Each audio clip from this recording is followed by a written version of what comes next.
Yesus menyatakan bahwa ia adalah Tuhan dan bahwa ia diutus oleh Sang Bapa dan menyatakan bahwa ia adalah ilahi. Dan ia akan berkata lagi di sini dan memberikan mereka sebuah pengharapan yang besar supaya para murid mengetahui kebenaran ini dan menyingkirkan duka cita yang mereka rasakan. Coba kita perhatikan ini. Jikalau kamu mengasihi aku, kamu akan menuruti segala perintahku. Aku akan minta kepada Bapa dan ia akan memberikan kepadamu seorang penolong yang lain supaya ia menyertai kamu selama-lamanya. Saudara, kata penolong ini sering sekali diterjemahkan sebagai penghibur atau pembimbing. Ini merupakan referensi dari Roh Kudus Allah itu sendiri. Benar sekali, Yesus adalah anak Allah, pribadi kedua dalam Trinitas, dan kini ia akan bersama dengan Bapa dan ia akan mengutus, yaitu Roh Kudus. Deskripsi yang kita dapatkan mengenai Roh Kudus di sini adalah pribadi yang akan menggantikan Yesus dalam kaitannya dengan penebusan dan keselamatan. Dan ini merupakan roh kebenaran. Seluruh dunia yang merupakan dunia yang anti Allah tidak dapat menerima dia. Sebab dunia tidak melihat dia dan tidak mengenal dia. Tetapi kamu mengenal dia. Sebab ia menyertai kamu dan akan diam di dalam kamu. Aku tidak akan meninggalkan kamu sebagai yatim piatu. Aku akan datang kembali kepadamu. Kita tidak perlu khawatir dan berduka karena Roh Kudus akan diutus. Dan setelah itu, Yesus akan kembali menjemput para murid. Tinggal sesaat lagi dan dunia tidak akan melihat aku lagi. Tetapi kamu melihat aku. Sebab aku hidup dan kamu pun akan hidup. Pada waktu itulah kamu akan tahu bahwa aku di dalam Bapa-Ku dan kamu di dalam aku, dan aku di dalam kamu. Pendengar yang dikasihi oleh Tuhan, ini merupakan sesuatu yang luar biasa. Seseorang yang tinggal di dalam Allah, yaitu mereka yang memiliki iman dalam Kristus, memiliki sesuatu yang supranatural, yaitu sesuatu yang luar biasa dalam diri mereka, dan ini merupakan sebuah fakta bahwa Roh Allah kini tinggal dalam mereka. Dan melalui kehadiran dari Roh Kudus di dalam diri seseorang, mereka akan mampu untuk meneguhkan bahwa Kristus, Allah sendiri tinggal dalam diri mereka, dan mereka menerima Kristus dalam hidup mereka, dan semua ini didapatkan melalui perantaraan Roh Kudus. Bukankah ini merupakan sesuatu yang luar biasa, saudara? Saudara akan mengerti bahwa barang siapa memegang perintahku dan melakukannya, dialah yang mengasihi aku. Dan barang siapa mengasihi aku, dia akan dikasihi oleh Bapa-Ku. Dan aku pun akan mengasihi dia dan akan menyatakan diriku kepadanya. Sebuah referensi yang jelas mengenai Yesus ada di sini. Dan bahwa mereka yang memiliki hubungan dengan Allah adalah mereka yang mentaati perintah-perintahnya. Dan ini merupakan referensi juga terhadap perintah untuk mengasihi, sebagaimana yang kita dapat lihat dalam keseluruhan Injil Yohanes. Dan mereka yang tinggal dalam Kristus, yang mengetahui kebenaran mengenai Sang Bapa, terlihat di dalam hati mereka. Maka Yudas, dan jelas sekali dikatakan di sini bahwa ini bukanlah Yudas sang pengkhianat, berkata. Yudas yang bukan Iskariot berkata kepadanya, Tuhan, apakah sebabnya maka engkau hendak menyatakan dirimu kepada kami dan bukan kepada dunia? Jawab Yesus, jika seorang mengasihi aku, dia akan menuruti firman-Ku, dan Bapa-Ku akan mengasihi dia, dan kami akan datang kepadanya dan diam bersama-sama dengan dia. Barang siapa tidak mengasihi aku, dia tidak menuruti firman-Ku. Dan firman yang kamu dengar itu bukanlah daripadaku, melainkan dari Bapa yang mengutus aku. Saudara, sekali lagi Yesus menyatakan hubungannya dengan Sang Bapa. Semuanya itu kukatakan kepadamu selagi aku berada bersama-sama dengan kamu.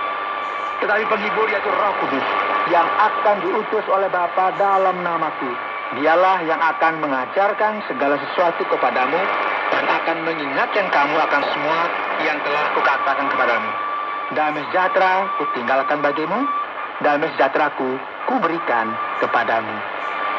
Saudara, setiap orang yang khawatir, yang mencoba menyingkirkan duka citanya, kini akan mendapatkan penghiburan dari perkataan dan khotbah Yesus, yang berarti bahwa keseimbangan diri dari seseorang serta ketenangan dan juga damai, bahwa hubungan kita yang telah rusak bersama Allah kini dipulihkan. Dan apa yang kuberikan tidak seperti yang diberikan oleh dunia kepadamu. Ini bukanlah suatu pengharapan yang mengecewakan. Janganlah gelisah dan gentar hatimu. Dan kini Yesus akan mengakhiri pasal ini dengan berkata bahwa aku pergi, tetapi aku datang kembali kepadamu. Sekiranya kamu mengasihi aku, kamu tentu akan bersuka cita karena aku pergi kepada Bapa-Ku. Sebab Bapa lebih besar daripada aku. Dan sekarang juga aku mengatakannya kepadamu sebelum hal itu terjadi, supaya kamu percaya apabila hal itu terjadi. Tidak banyak lagi aku berkata-kata dengan kamu, sebab penguasa dunia ini datang dan ia tidak berkuasa sedikit pun atas diriku. Tetapi supaya dunia tahu bahwa aku mengasihi Bapa dan bahwa aku melakukan segala sesuatu seperti yang diperintahkan Bapa kepadaku. Pendengar yang dikasihi Tuhan, pada saat nubuatan mengenai Yesus Kristus akan digenapi, yaitu tentang kematian dan penderitaannya, justru murid-muridnya dipenuhi dengan duka cita dan kekhawatiran. Dan tentu mereka ingin supaya duka cita ini cepat berlalu. Yesus berkata kepada mereka, jangan khawatir, aku akan senantiasa bersama-sama dengan kamu sampai selama-lamanya. Dan hal ini akan digenapi melalui kehadiran Roh Kudus dalam kehidupan saudara. Anda sedang mendengarkan Jalan 66 dalam rangkaian kisah Injil Yohanes pasal yang ke-14 yang sudah dijelaskan oleh Pak Yohanes dengan topik penderitaan seorang menyingkirlah. Terima kasih banyak Pak Yohanes untuk penjelasan yang sudah disampaikan kepada kita tentang Yohanes pasal yang ke-14. Saatnya kita akan bertanya pada sesi kali ini, yaitu beberapa pertanyaan yang perlu disampaikan kepada Pak Yohanes. Saya ingin tahu pada ayat yang kedua, apa yang dimaksudkan dengan rumah Bapa di sini?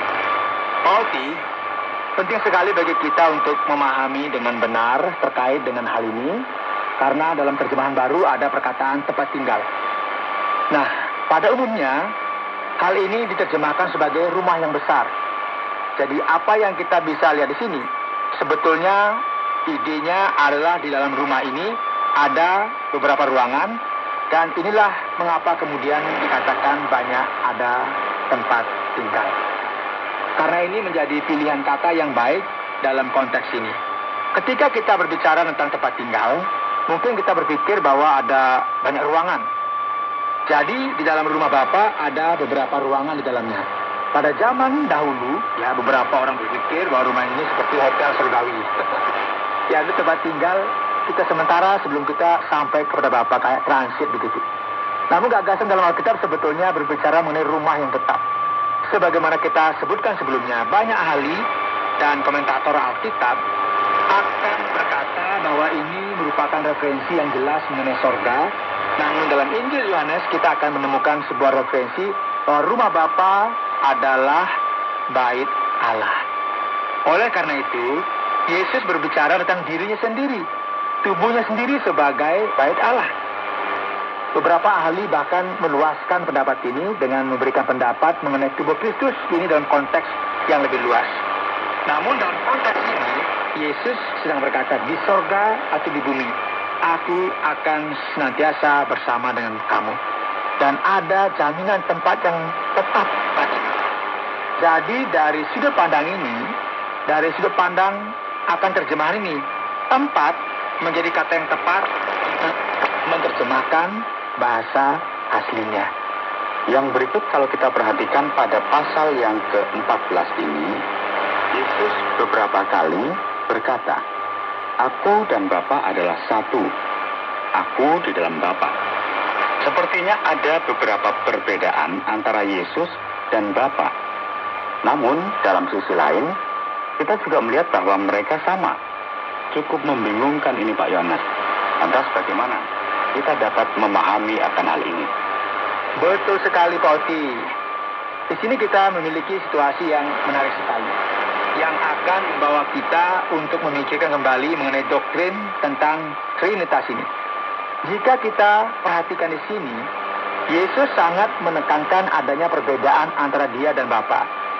Bapa adalah Bapa, dan ia merupakan pribadi yang lain. yaitu sang anak. Dalam sisi lain, kita juga akan melihat sebuah hubungan yang kuat di antara mereka. Setiap orang yang melihat aku sama dengan melihat Bapa. Dia tidak berkata, kita harus pergi kepada Bapa. Karena setiap orang yang pergi kepadanya, pergi kepada Bapa. Jadi ini merupakan sebuah misteri iman, saudara. Dan kita perlu untuk menambahkan di sini mengenai Roh Kudus. Karena dalam firman Tuhan, kita akan melihat bahwa Bapa, Anak, dan Roh Kudus adalah 3 pribadi dalam satu kesatuan. Ini maksudnya gimana ya? Tidak ada seorang pun yang dapat menjelaskan hal ini.